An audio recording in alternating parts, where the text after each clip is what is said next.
Welcome, everybody, to another episode of Anime Lounge Short Flights. Today, we are going to be covering episode 1 of Hell's Paradise. As always, we are brought to you by The Anime Show. Make sure to check them out on Facebook and Instagram. Get all your awesome anime knowledge, especially right now, trying to figure out when everything's coming out, when everything's getting released. Don't fall for that April Fool's joke. I totally did. Yes, you did. I remember that. Lance, can you give us a quick synopsis for what happened in episode 1? Yeah, so in episode 1, we follow our main character, who is Gabimaru, who is a shinobi from Kagure. I think that's the village that he's called. We find out that he's captured and he's getting put to death. And he is eventually given a pardon so that he can go find this elixir of life that everybody or that somebody wants really bad. And then if he can get this elixir of life, he can be given back to his wife and he can live a normal life with her. Yeah, so basically the terms of his pardon are get this elixir of life and you can do whatever you want to do. We don't care. So it's interesting concept. Another big thing is he's going to be working with a bunch of criminals. So that makes everything super interesting because what did these people do to be put to death row essentially? Because I'm assuming they're looking for all in criminals who are being put to death because, well, as we find out from the episode, everybody who goes to this mysterious island comes back in body parts and is spewing flowers out of their limbs. Right. For whatever reason. Yep. This show starts off pretty gory, we can put it that way. You see some decapitated heads in a box, and it's like, all right, well, that's one way to start an episode. Yeah, right off the bat, we see just nice dark stuff. I can talk for myself. I like the dark, gory stuff, so I was in it immediately. Talking about decapitating people takes a specific skill, and it's hard to get it on the very first swing. Yep. That's something that I never really considered. Like most people, when I think of decapitating, I think of some giant axe or maybe a really sharp sword or something like, the faster you swing the sword, it'll cut through. But they go and talking about the bones are hard, the muscles are there. And then when they said it takes multiple swings, I'm like, now we're starting to get cringy. Yep. Yeah, you see, what is it, 4 failed attempts to kill Gabimaru because Something he gets like attempt to get decapitated, gets burned at the stake. They attempt to pull his legs apart and basically yank him in two from his groin. That made me cringe so bad. Yep. And then sorry, go on. The last one is he is burned with oil. So, which I'm glad they kind of explained how he was able to survive being burned in the first episode instead of making us be like, what, how does your skin does melt? Like, that's not something that pure muscle could potentially stop from happening. So that makes sense. Being stronger than 2 bulls, and I don't think so, but and that one I can see a little bit easier anime logic kind of coming out of that one. Just being unrealistically strong, but we come to learn that he's got ninjutsu powers. Yep, which I thought was super cool. Kind of a play, kind of reminded me of Fire Force. Oh yeah, I kind of reminded me of Benimaru's. I think just because we were talking about him yesterday, but reminded me a little bit of Benimaru. Yeah, that's exactly who I thought too. He's kind of got that same like, I don't know, the same face, not like physical face, but like the way he carries himself, like his attitude kind of sounded like that, and then of course he's got that fire ninjutsu at the end, and so that made me think Fire Force as well. Yeah, and plus Gabimaru is the words are so close. So Benimaru, Gabimaru, those close. It would. I can't wait to see more because really all we got was, hey, do you want to see, you asked to see this ninjutsu, and then you just see a bunch of people that are dead on the floor and he's on fire, and you're just like, what did he just do? right? It's So I pretty can't wait. awesome. I can't wait to see more of that. And I know like the artwork was really cool in this entire episode.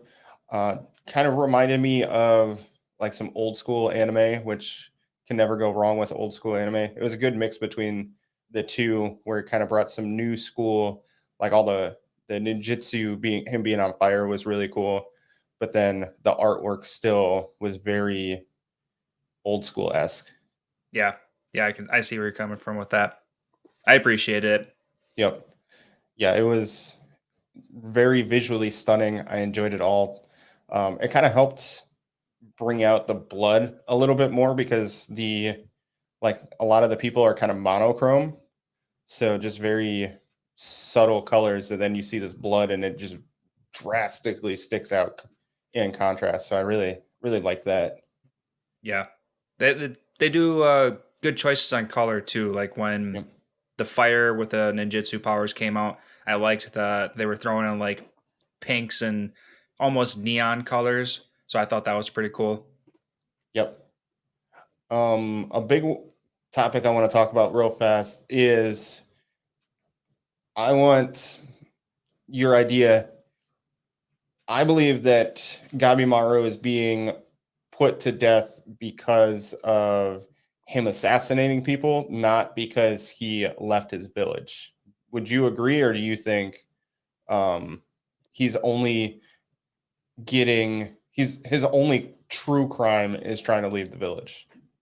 Right. Yeah. So my first impression was he's getting put to death because he's escaping, but that's not necessarily the reason that like the court order can kill him for it. So Yep, yeah, he was escaping, but they have to give a actual reason. And because he's a shinobi, he kills people.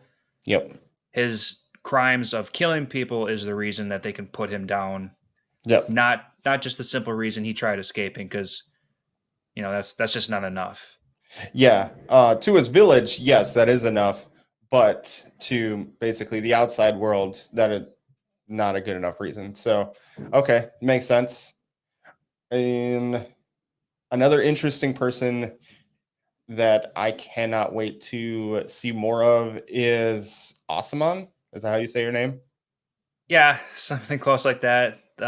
From the Yamada clan, the Yep. chick that made him draw blood at least during that Yep. last fight scene.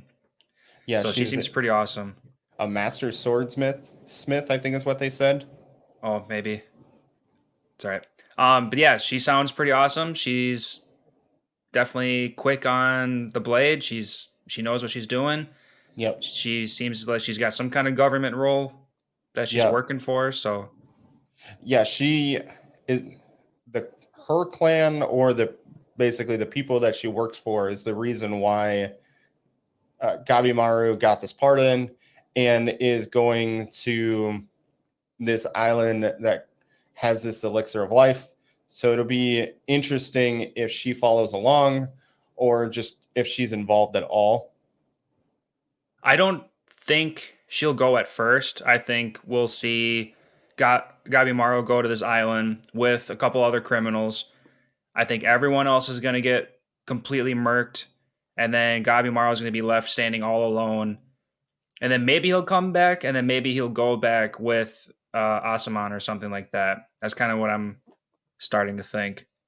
Okay, yeah, that would make sense. I have a feeling we're gonna see these criminals that he's going to be traveling with for a lot longer than just one episode. Like, I don't think they're gonna get murked.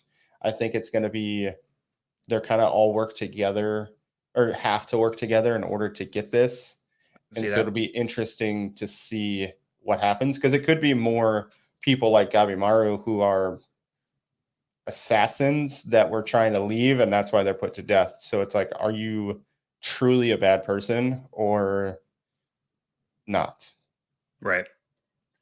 Yeah. So I So I'm can't wait. interested. Yep. And then Last thing, his name was super cool. Gabimaru, his nickname, what they all knew him as, because it was the Hollow, just because Yep. he basically killed all these people with no emotions. Yeah, I was gonna say And emotionless. yep, he started having true feelings because of his wife. So I thought that was really um, interesting to see, because it's so easy for a show to just be like, oh, I want to just make this merciless killer, and it would still be super interesting, but now this person has depth to them beyond just wanting to kill. Right. So yeah, we got a hollow man who has a purpose and a reason to Mhm. carry out this mission essentially. So Yep. And that's a big piece of information that I believe will be brought forward throughout the series. So I can't wait. yeah, I agree. All right, that's everything we got for episode 1 of Hell's Paradise. Thank you for watching. Make sure to rate, subscribe, and review. Also, remember to check out the anime show on Facebook and Instagram, and hit our Right Stuff anime affiliates on there to get all of your awesome anime goodness. Help us by helping yourself, really. So Right. have a good one. Later, guys.